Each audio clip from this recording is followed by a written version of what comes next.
दोस्तों नमस्कार। दोस्तों, महाभारत की कथा हम सभी ने कभी न कभी सुनी है। बचपन से हम पांडवों, कौरवों, श्री कृष्ण, भीष्म, कर्ण और द्रौपदी की कहानियाँ सुनते आए हैं। लेकिन क्या आपने कभी यह सोचा है कि महाभारत केवल राज सिंहासन के लिए नहीं लड़ा गया? यह युद्ध केवल क्या इसके पीछे कोई और गहरा रहस्य छिपा है? कल्पना कीजिए, कुरुक्षेत्र का विशाल मैदान, लाखों योद्धा आमने सामने खड़े हैं, शंख बज चुके हैं, धनुषों की प्रत्यंचाएं तन चुकी हैं, लेकिन यदि कोई उस समय अपनी साधारण आँखों से परे देख पाता तो उसे एक और दृश्य दिखाई देता। उसे दिखता कि वहाँ केवल मनुष्य नहीं खड़े थे, वहाँ देवताओं की शक्तियाँ थीं, ऋषियों के अंश थे, गंधर्वों की ऊर्जाएं थीं, राक्षसों की प्रभाव थे और स्वयं ईश्वर की योजना कार्य कर रही थी। यही कारण है कि महाभारत को केवल एक युद्ध नहीं बल्कि धर्म और अधर्म के बीच घटित एक दिव्य घटना माना जाता है। कथा कहती है कि समय के साथ पृथ्वी पर अत्याचार बढ़ने लगे थे। अनेक शक्तिशाली राजा अपने बल और अहंकार में डूब चुके थे। धर्म कमजोर पड़ रहा था और अधर्म का प्रभाव बढ़ता जा रहा था। पृथ्वी माता यह सब देखकर व्याकुल हो उठी। वह गाय का रूप धारण करके देवताओं के पास पहुंची और अपनी पीड़ा सुनाई। देवता भी चिंतित हुए। अंततः सभी भगवान विष्णु के पास पहुंचे। निर्णय यह था कि पृथ्वी पर फैले अधर्म का अंत करने के लिए देवता स्वयं मनुष्य रूप में जन्म लेंगे। वे राजाओं, योद्धाओं, गुरुओं और सहायकों के रूप में धरती पर आएंगे। उनके माध्यम से एक ऐसा महायुद्ध होगा जो युगों का संतुलन पुनः स्थापित करेगा। यहीं से महाभारत की वास्तविक शुरुआत होती है। जब भी महाभारत का नाम लिया जाता है, सबसे पहले श्री कृष्ण का स्मरण होता है।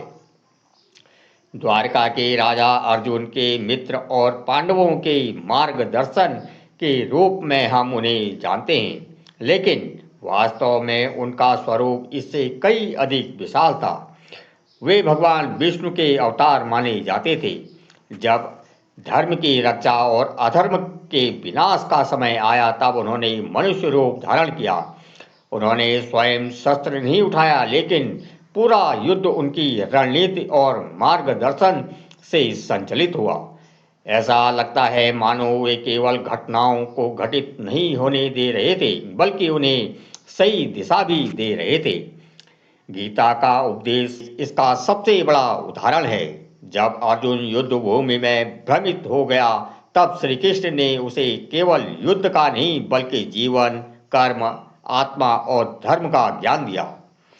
श्री कृष्ण के बड़े भाई बलराम अपनी असाधारण शक्तियों के लिए प्रसिद्ध थे। उन्हें शेषनाग का अंश माना जाता है। उनकी गदा चलाने की क्षमता अतुलनीय थी। भीष्म और दुर्योधन जैसे महान गदा योद्धाओं ने भी उनसे शिक्षा प्राप्त की थी। बलराम का जीवन यह दिखाता है कि शक्ति का उपयोग केवल युद्ध के लिए नहीं बल्कि संतुलन बनाए रखने के लिए भी किया जा सकता है। महाभारत में यदि किसी एक व्यक्ति के त्याग की सबसे अधिक चर्चा होती है तो वह भीष्म पितामह हैं। उन्होंने अपने पिता के सुख के लिए आजीवन अविवाहित रहने की प्रतिज्ञा ली थी और सिंहासन का त्याग करने की प्रतिज्ञा ली। उनकी प्रतिज्ञा इतनी भयानक थी कि देवताओं ने उन्हें भीष्म नाम दिया था। वे इच्छा मृत्यु के वरदान से संपन्न थे। युद्ध में बाणों की सैया पर लेटे हुए भी उन्होंने मृत्यु को स्वीकार नहीं किया। जब तक उन्हें उचित समय नहीं मिला तब तक उन्होंने प्राण नहीं छोड़े। गुरुद्रोण और अश्वत्थामा। गुरुद्रोण केवल एक शिक्षक नहीं थे, वे उन ज्ञान के प्रतीक थे जिसने अर्जुन जैसे महान धनुर्धर को तैयार किया था। उनके पुत्र अश्वत्थामा भी असाधारण शक्तियों से संपन्न थे। युद्ध समाप्त होने के बाद भी उनका नाम महाभारत की सबसे रहस्यमयी घटनाओं में लिया जाता है। कहा जाता है कि क्रोध और प्रतिशोध ने उन्हें ऐसी राह तक पर पहुंचाया दिया जहां से वापस लौटना संभव नहीं था। पांडव केवल 5 भाई नहीं थे, प्रत्येक अपने भीतर एक विशिष्ट गुण और शक्ति लेकर आया था। सबसे पहले थे युधिष्ठिर। युधिष्ठिर सत्य, न्याय और धर्म के प्रतीक थे। उन्होंने जीवन भर सत्य का साथ देने का प्रयास किया। भीष्म असीम बल और साहस के प्रतीक थे। उनकी शक्ति इतनी अधिक थी कि बड़े बड़े योद्धा उनसे भयभीत रहते थे। अर्जुन एकाग्रता, कौशल और समर्पण का सर्वोत्तम उदाहरण होता है। अर्जुन वे उस योद्धा का प्रतिनिधित्व करते हैं जो अपनी लक्ष्य से कभी विचलित नहीं होता। नकुल सौंदर्य, विनम्रता और श्रेष्ठ घोड़सवारी कला के लिए प्रसिद्ध थे। और अंत में सहदेव ज्ञान और विवेक के प्रतीक, उन्हें अत्यंत बुद्धिमान माना जाता था। दुर्योधन निसंदेह एक महान योद्धा था। उसमें साहस था, नेतृत्व क्षमता थी और युद्ध कौशल भी था, लेकिन उसके भीतर एक दोष था, वो था अहंकार। यही अहंकार धीरे धीरे उसे उस मार्ग पर ले गया जहां से विनाश निश्चित था। दुर्योधन एक का चरित्र हमें सिखाता है कि केवल शक्ति पर्याप्त नहीं होती, यदि विवेक न हो तो शक्ति स्वयं विनाश का कारण बन जाती है। यदि दुर्योधन युद्ध का चेहरा था तो शकुनी उसके पीछे की रणनीति थी। उसने अपनी बुद्धि कौशल का उपयोग शांति स्थापित करने के लिए नहीं, बल्कि संघर्ष को बढ़ाने के लिए किया था। पासों का खेल हो या पांडवों के विरुद्ध षड्यंत्र, हर जगह शकुनी की योजना दिखाई देती है।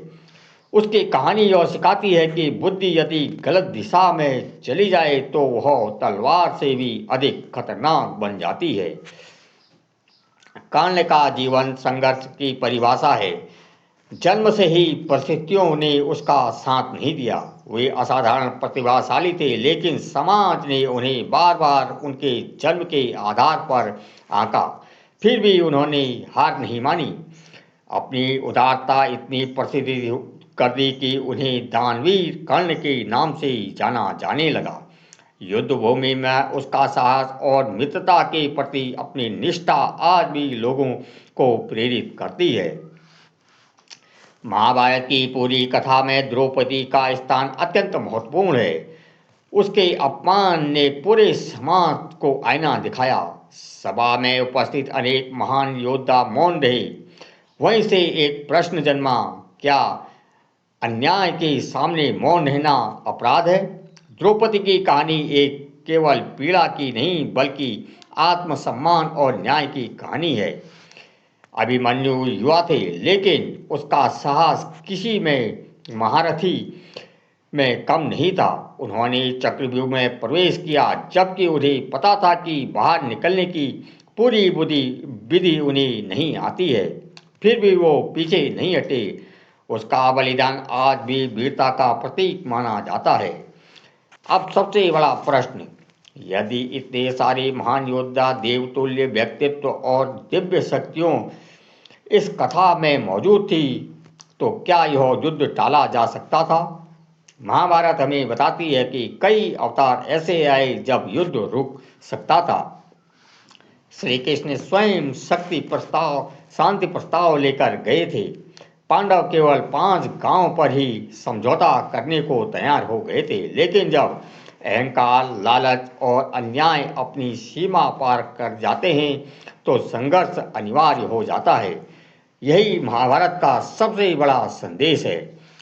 महाभारत केवल राजाओं की कहानी नहीं, यह मनुष्य के भीतर चलने वाले युद्ध की कहानी है।